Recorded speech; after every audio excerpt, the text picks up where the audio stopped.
Kilat News Updates. Ako po si Cesar Soriano para hatid ang mga nangunang balita sa buong kapuluan ngayon. Sensitibong balita, natagpuan ang bangkay ng isang pulis sa loob ng septic tank sa isang bakuran sa Felicissima Village, Barangay Mohon, Malolos, Bulacan madaling araw ng Sabado, Enero 31. Kinilala ang biktima na si Police Staff Sergeant Renato Casaway Jr., 46 anyos. May mga tama ng bala sa katawan at naaagnas na ng maiahon mula sa Poso Negro.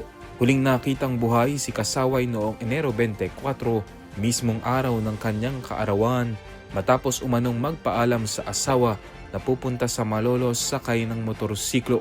4 na individual kabilang ang isang pulis ang naaresto kaugnay ng kaso. Nakremate na at kasalukuyang pinaglalamayan ng biktima sa Baliwag, Bulacan habang patuloy ang investigasyon. Panawagan ng pamilya para sa hustisya. Hinarap ni Department of Public Works and Highways o DPWH Secretary Vince Dizon ang sunod-sunod na isyu sa infrastruktura sa Pampanga matapos niyang personal na inspeksyonin ang bumagsak na dike sa Barangay Candating, Arayat na nakaapekto sa mahigit 20 kabahayan.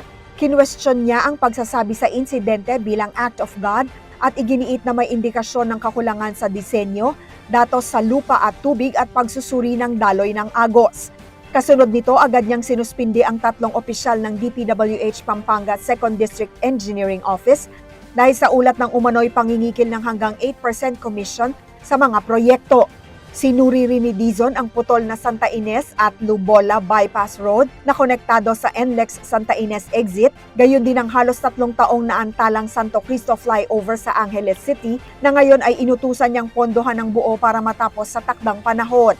Ayon sa DPWH, pananagutin ang mapapatunayang responsable at paiigtingin ang teknikal na pagsusuri upang matiyak ang kaligtasan ng publiko at maiwasan ang pag-uulit ng mga kapalpakan.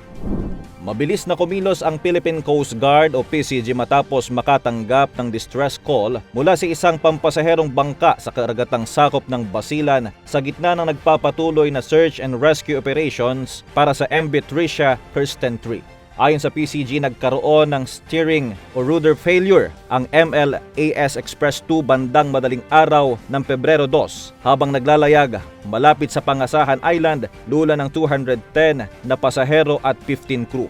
Kaagad rumisponde ang BRP Tubataha MRRV-4401. Inilayo ang bangka mula sa mababaw na bahagi at inilikas ang mga pasahero.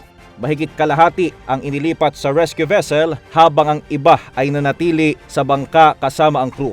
Hinila ang MLAS Express 2 patungong Zamboanga City upang matiyak ang ligtas na pagbaba ng lahat ng sakay. Ako po si Cesar Soriano, kasama nyo sa bawat pagputok ng balita.